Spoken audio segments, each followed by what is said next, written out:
নির্বাচন ঘিরে police, answer, কোস্টগার্ডের প্রশিক্ষণ শেষ হয়েছে।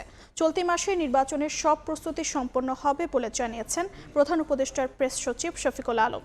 মঙ্গলবার বিকেলে রাজধানীর ফরেন সার্ভিস একাডেমিতে সংবাদ সম্মেলনে তিনি বলেন, পোস্টাল ব্যালটে ভোট দিতে 15,33,682 জন তালিকাভুক্ত হয়েছেন। এর মধ্যে দেশের 7,61,240 জন এবং প্রবাসী 7,82,542 জন।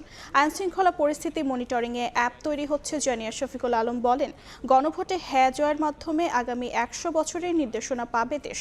নিরাপত্তা ও আইনশৃঙ্খলা বিষয়ে তথ্য দিতে প্রধান উপদেষ্টার দফতর সপ্তাহে 3 দিন সংবাদ সম্মেলন করবে বলেও জানান প্রেস সচিব।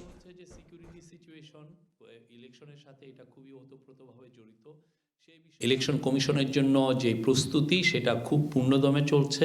75% সিকিউরিটি ফোর্সের মেম্বার যারা, তাদের ট্রেনিং অলরেডি কমপ্লিটেড হয়ে গেছে, বাকিটাও খুব দ্রুত কমপ্লিট হবে।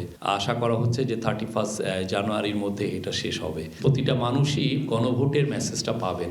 গণভোটের মাধ্যমে 100 বছরের বাংলাদেশের দিক নির্দেশনা থাকবে।